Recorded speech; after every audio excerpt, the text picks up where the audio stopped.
Assalamualaikum warahmatullahi wabarakatuh. Di sini kami akan menjelaskan mengenai penilaian kelayakan usaha. Saya Arini Septi Irodati akan menjelaskan materi pertama, yaitu pengertian kelayakan usaha. Jadi, usaha yang akan dijalankan diharapkan dapat memberikan penghasilan sesuai dengan target yang telah ditetapkan. Pencapaian tujuan usaha harus memenuhi beberapa kriteria usaha. Artinya, jika dilihat dari segi bisnis, suatu usaha sebelum dijalankan harus dinilai pantas atau tidak untuk dijalankan. Pantas di sini artinya layak atau akan memberikan keuntungan atau manfaat yang maksimal. Kemudian, agar tujuan perusahaan dapat tercapai sesuai keinginan, apapun tujuan perusahaan, baik itu profil, sosial, maupun gabungan dari keduanya, dan apabila ingin melakukan investasi, terlebih dahulu dilakukan suatu studi. Tujuannya adalah untuk menilai apakah investasi yang akan ditanamkan layak atau tidak untuk dijalankan, atau dengan kata lain, usaha tersebut dijalankan akan memberikan manfaat atau tidak. Jadi, suatu kegiatan dapat dikatakan layak apabila dapat memenuhi persyaratan tertentu. Untuk memenuhi layak atau tidaknya suatu usaha, diperlukan perhitungan dan menarik kesimpulan. Nah, dari kesimpulan ini, studi kelayakan usaha hanya ada dua, yaitu dilaksanakan atau tidak dilaksanakan. Materi selanjutnya akan disampaikan oleh Saya Desta Suci Ramadhani. Baiklah, di sini saya akan menjelaskan mengenai tujuan studi kelayakan usaha. Studi kelayakan bisnis atau kelayakan usaha merupakan suatu kegiatan yang akan mempelajari secara mendalam tentang usaha atau bisnis yang akan kita jalankan dalam rangka menentukan apakah bisnis yang kita jalankan ini sudah layak atau belum. Mempelajarinya secara mendalam, kita dapat melakukan apakah suatu usaha yang kita jalankan ini sudah dikatakan layak, yaitu dengan cara mempelajarinya secara mendalam. Artinya, kita meneliti secara sungguh-sungguh data dan informasi yang ada. Kemudian nantinya kita ukur, kita hitung, dan kita analisis hasil penelitian tersebut dengan menggunakan metode-metode tertentu. Penelitian ini dilakukan terhadap usaha yang akan kita jalankan ini dengan ukuran tertentu, sehingga nantinya akan diperoleh hasil maksimal dari penelitian tersebut. Selanjutnya yaitu kelayakan. Artinya, penelitian yang kita lakukan ini untuk menentukan apakah usaha yang akan kita jalankan ini nantinya akan memberikan manfaat yang lebih besar dibanding dengan biaya yang sudah kita keluarkan. Maksudnya yaitu kelayakan di sini dapat diartikan bahwa usaha yang kita jalankan ini nantinya akan memberikan keuntungan finansial maupun non-finansial sesuai dengan tujuan yang kita inginkan. Layak di sini artinya apakah nantinya usaha kita akan memberikan keuntungan tidak hanya bagi perusahaan yang kita jalankan saja, tetapi juga bagi investor, kreditur, pemerintah, dan masyarakat luas.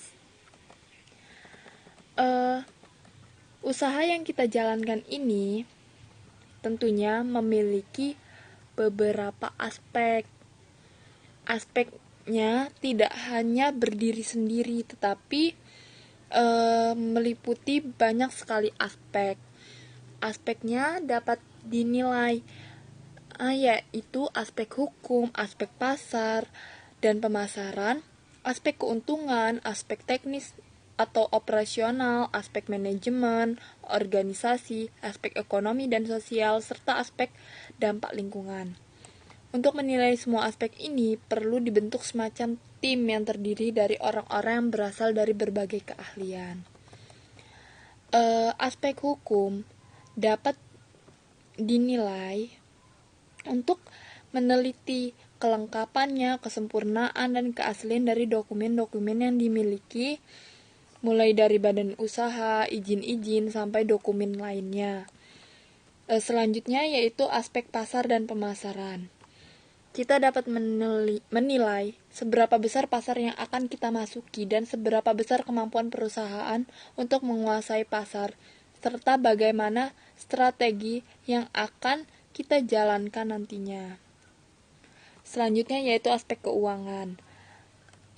Kita menilai kemampuan usaha kita dalam memperoleh pendapatan serta besarnya biaya yang kita keluarkan. Dari sini kita lihat bagaimana caranya mengembalikan uang yang ditanamkan, terus seberapa lama uang tersebut akan kembali. Dan selanjutnya yaitu aspek manajemen dan organisasi, yaitu untuk mengukur kesiapan dan kemampuan sumber daya manusia yang akan menjalankan usaha ini dan mencari bentuk organisasi yang sesuai dengan usaha yang akan dijalankan.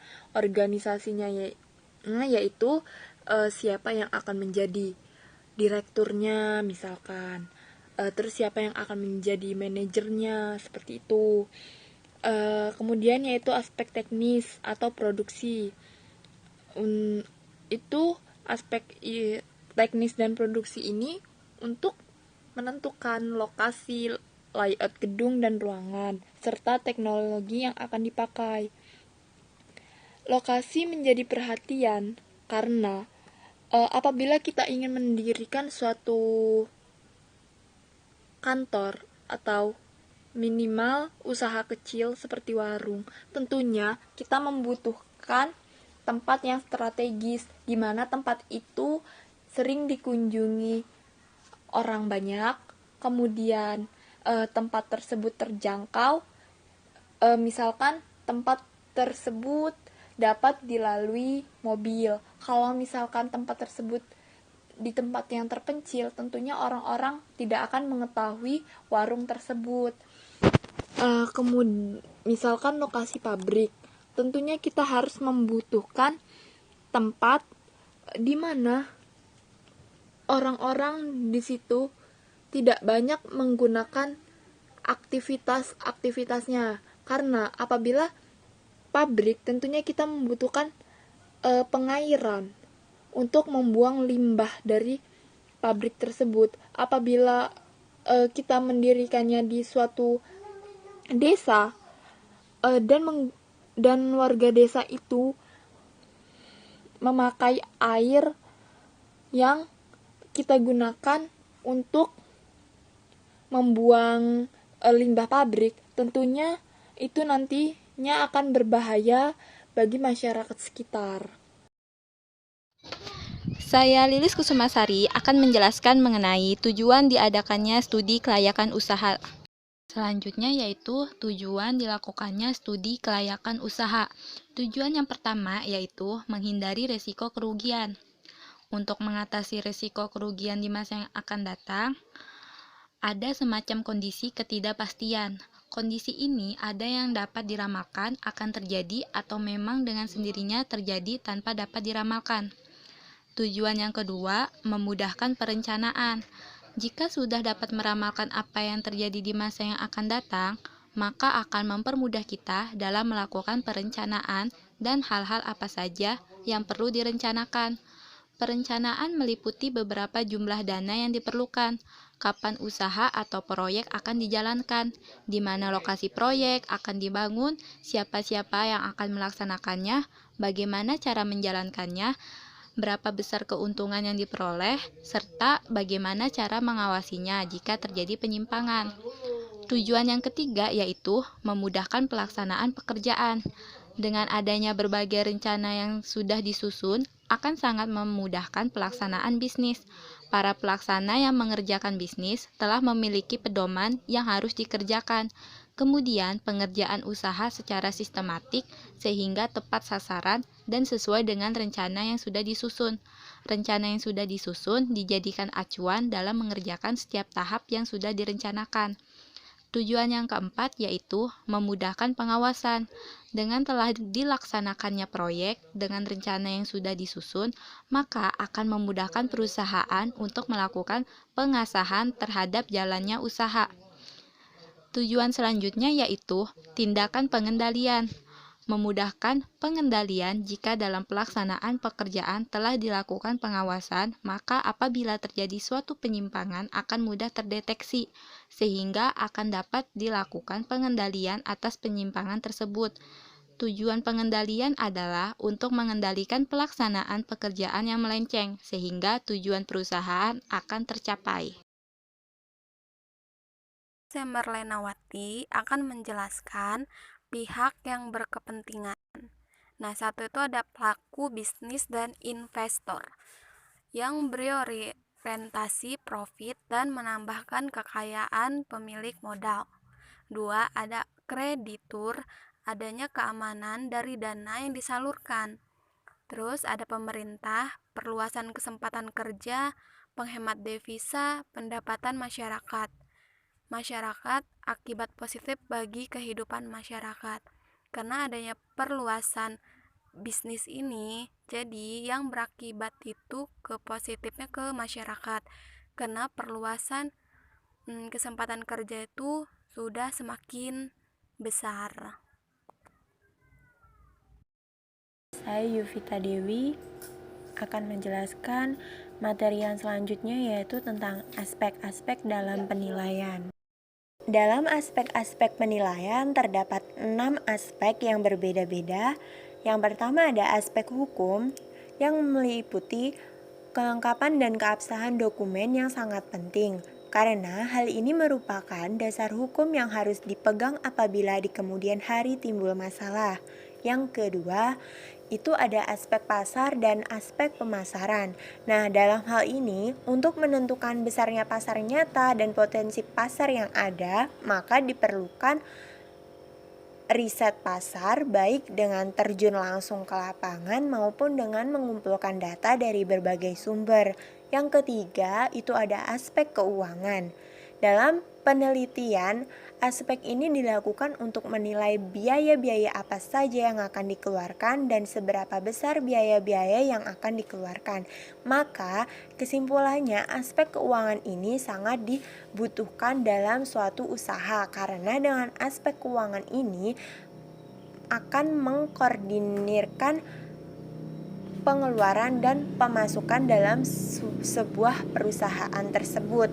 Yang keempat ada aspek teknikal, yaitu yang mempelajari kebutuhan-kebutuhan teknikal proyek seperti penentuan kapasitas produksi, jenis teknologi yang dipakai, pemakaian peralatan dan mesin, lokasi proyek, dan letak pabrik yang paling menguntungkan. Selanjutnya yang kelima ada aspek yuridis. Nah, aspek yuridis ini sangat berguna untuk kelangsungan hidup proyek serta dalam rangka meyakinkan kreditor dan investor bahwa proyek yang akan dibuat tidak akan menyimpang dari aturan yang berlaku. Jadi, sebuah perusahaan atau seseorang yang akan mendirikan suatu perusahaan, mengembangkan usahanya, dia harus memiliki aspek yuridis ini agar dapat meyakinkan rekan kerja atau para investor-investor yang ingin bekerja sama dengan perusahaannya. Yang keenam, itu ada aspek manajemen. Di dalam pembangunan proyek, manajemennya antara lain menyusun rencana kerja, siapa saja yang terlibat, bagaimana mengkoordinasikan dan mengawasi pelaksanaan proyek dengan sebijak-bijaknya atau sebaik-baiknya. Sekian presentasi dari kelompok kami. Apabila ada salah kata, mohon dimaafkan. Wabillahi taufiq walhidayah. Wassalamualaikum warahmatullahi wabarakatuh.